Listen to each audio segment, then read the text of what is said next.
Sorry about that. I had a phone call. All right, the spirit realm. To let you know that there's a spirit realm. All right, let's go to Daniel. Daniel. Remember, we dealing with the spirit, man. We wrestle not against flesh and blood, right? That photos, Brentwood, that's a spirit, man.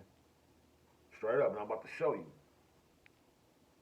Uh, Daniel chapter 10. And we're going to do 2 through 5, then we're going to do 12 through 14. In those days, I, Daniel, was mourning 3 full weeks. Now, let me put you in the concept of what's going on. Uh, Daniel is in the first captivity, Babylon. King Nebuchadnezzar has came into Judah. Basically, what the prophet Jeremiah was prophesying about has just came to pass, right? And they've been in Babylon now for 70 years. But the prophecy, per Jeremiah, said they would only be in Babylon 70 years. But we come to find out that's a whole other different prophecy. It was prophecy, 70 weeks of years. That's a whole other story. But Daniel, that's a whole other lesson. But Daniel is he didn't understand that it was 70 weeks of years. So at the 70-year mark, he's wondering why we still in Babylon. The Nebuchadnezzar is no longer in power, right? The Medes and the Persians have came and took over. And instead of us going free, we just changed captives. We went from being King Nebuchadnezzar's captive to King King Cyrus's captive, the king of the Medes at the time, right? So Daniel was like, what's going on? He's trying to get understanding, right? All right. So in those days, I, Daniel, was mourning 3 full weeks. I ate no pleasant bread, neither came flesh nor wine in my mouth. Neither did I anoint myself at all, till 3 whole weeks was fulfilled. And in the 24th day of the first month, I was by the side of the great river, which is Hiddekel. Then I lifted up mine eyes and looked, and behold, a certain man clothed in linen, whose loins were girded with fine gold of Upas. His body also was like. Hold on, I don't want to keep going. Hold on. Yeah, okay. Just give you an idea of who he's seen. Then I lifted up my eyes and looked, and behold, a certain man clothed in linen, whose loins was girded with fine gold of Upas. Okay. Skip down to verse 12. Right? Skip down to verse 12. Basically, what Daniel was seeing is an angel. Right? The angel has came to give him his answer. Right? But I'm coming here to show you what goes on in the spirit world. Like, this isn't the only realm that's operating. This is the only realm that we in this flesh can operate in. But there's other realms that you need a different type of body to operate in, right? And I'm going to show you that. Let's go to verse 12. Then said he unto me, fear not, Daniel, for from the first day that thou didst set thine heart to understand and to chasten thyself before thy God, thy words were heard, and I came for thy words. This is what I want to hone in on, verse 13. But the prince of the kingdom of Persia withstood me 20 days. But lo, Michael, one of the chief princes, came to help me, and I remained there with the king of Persia. See that? Now I come to make thee understand what shall befall thy people in the latter days. For yet the vision is for many days. We're not going to get into the vision, because truth be told, we're actually living this vision that he gave to Daniel. You see what I'm saying? This vision was, in the latter days. You see what I'm saying? But what I wanted to touch on is that when Daniel started praying, right, the Most High sent his answer to him via the angel. But he said the prince of the kingdom of Persia, right, withstood him, to let you know that Satan runs this world. But just like the Most High runs the kingdom of heaven and has people working for him or spirits working for him, Satan runs this world and has spirits working for him, right? Just like it's the spirit of Persia withstood Gabriel, right? It's a spirit over 42nd and Post Road. You see what I'm saying? That's governing that area over there, right?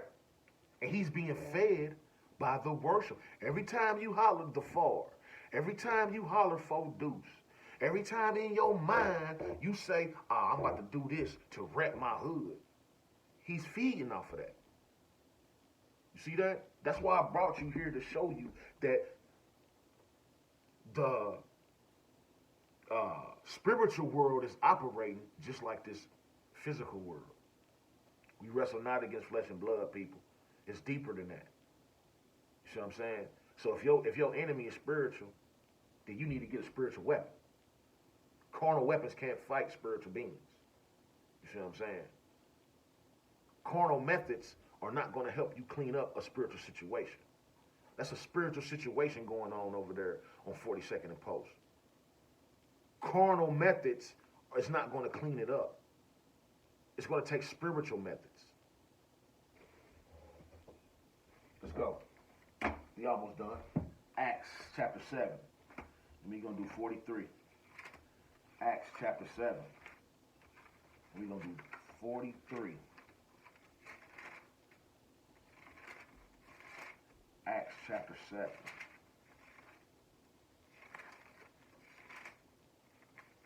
Acts chapter 7, 43. One hit a quill. It says, Ye took up the tabernacle of Molech, and the star of your god, Remphan, figures which ye made to worship them, and I will carry ye away beyond Babylon. You see that? Ye took up the tabernacle of Molech. That's another false god. See that? You took up the star of your god, Remphan. Yeah, I know Post Road, Fodus, we don't go under a star, but those gangs inside that neighborhood do. GDs, Vice Lords, yeah, there's 5-star, 5-point star, 6-point star. Yeah, our star is the number 42. Yeah, I get that. But it's all the same thing. You see what I'm saying? It's all the same thing. Because you got GDs and Vice Lords within that 42nd and Post Road demonstration. So you see what I'm saying? So they just cast down the star for the number. You see what I'm saying? He done crossed every T and dotted every I. No matter how you worship or indulge in the act of idolatry, he got it. There's probably a million different ways you can, probably more than that, a million different ways you can indulge in idolatry.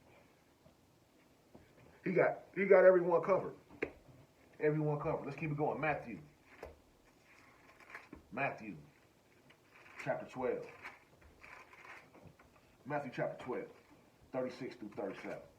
Matthew chapter 12, 36 through 37, and it reads, But I say unto you that every idle word that man shall speak, they shall give account thereof in the day of judgment. For by thy words shalt thou be justified, and by thy words shalt thou be condemned. You see that? So you out here hollering Fodus. You out here hollering Post Road. The words that come out of your mouth is what's going to condemn you, man. We are justified by our words. You see what I'm saying? What you speak out, that's what he going by. And it starts up here. You see what I'm saying? Your words are a manifestation of your thoughts. So if you clean up your thoughts, then your words are going to be clean. So let's go. 2 Chronicles. We almost done, y'all. 2 Chronicles. 2 Chronicles. We're going to 7. Chapter 7. And we're going to do 14. 7 through 14. Chapter 7, verse 14. One here to quit, and it reads, If my people, which are called by my name, shall humble themselves and pray and seek my face and turn from their wicked ways, right? Then will I hear from heaven and will heal their land. Turn from your wicked ways. Then I will hear you. Then, let me read it again. If my people, which are called by my name, shall humble themselves and pray and seek my face and turn from their wicked ways, then will I hear from heaven and will forgive their sin and will heal their land. That's how you're going to get Brentwood healed, people. That's how you're going to get your neighborhood healed, people. Turn from your wicked ways. Seek his face. Meaning get in here and find out what you need to be doing and what you ain't supposed to be doing. Then he going to hear you. When he see that you sincere. When he see that you trying to seek what's right. When you trying to seek righteousness. Then he going to hear you. And he going to bless you with this knowledge. Let's keep it moving. Ecclesiastes. Last script. Ecclesiastes. Another one here to quitter. Ecclesiastes 12. We're going to do 13. Ecclesiastes 12 and 13. Ecclesiastes 12, 13. And it reads, let us hear the conclusion, right? Of all the things we just talked about, idolatry, sin, being wrapped up in idolatry, worshiping false gods, right? Here's the conclusion. Let us hear the conclusion of the whole matter. Fear God and keep his commandments, for this is the whole duty of man. You see that? That's the reason why you was created. To fear God and keep his commandments, man. Not fear Foduce, Brentwood. Not fear Hallville, Brightwood. But fear him and keep his commandments. See that? Then he will hear from heaven and will forgive your sins, and will heal your land. You see that? I got some bonus scriptures though, man, real quick. Because that's the lesson. Flee idolatry. A message to my neighborhood. Flee idolatry. 42nd and Brentwood, flee idolatry, man. Stop it. Bump 42nd and Brentwood, man. Bump Post Road. Ain't nothing good that came out of that. Nothing but death, destruction, and heartache. Right? Love the people. I love the people, man. There's a lot of people in that neighborhood that I got mad love for. Mad love for. Still talk to this day. You know? But again, the idea, the concept of Post Road, no. I denounce Post Road. I denounce Ford Deuce. Like my uncle used to say, Ford Deuce. I denounce Ford Deuce, man. See what I'm saying? I'm in line with the Most High God of Abraham, Isaac, and Jacob, to be specific.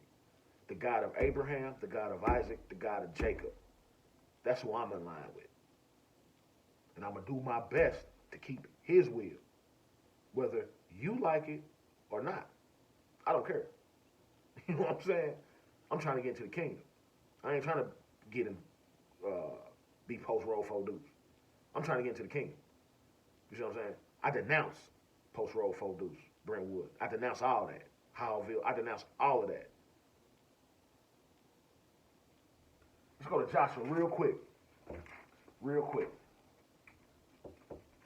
Real quick, people.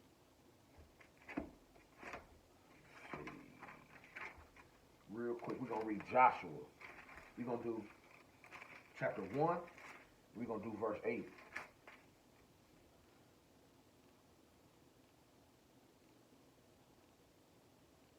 Yeah, we're going to do verse 8. Because a lot of people think having money, having nice cars, having big houses is success. See, you worship that car. You worship that job. You worship that big house. You worship that check, that money. That's your God.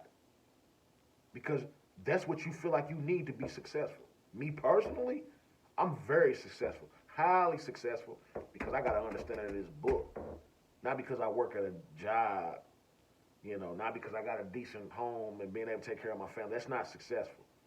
Being successful is having an understanding of this word. Because at the end of the day, success is the kingdom of the Most High God. That's success. Check it out. Joshua chapter 1 verse 8, it says, this book of the law shall not depart out of thy mouth, but thou shalt meditate therein day and night, that thou mayest observe to do according to all that is written therein. All that is written there in the book of the law, you're supposed to do. For then thou shalt make thy way prosperous. For then thou shalt make thy way prosperous. So if you prosperous now and you're not in according to this law, you probably should check who you being blessed by. You see what I'm saying? It says, for then thou shalt make thy way prosperous, and then shalt thou have good success. Then and only then. You see what I'm saying? When you keep this book of the law.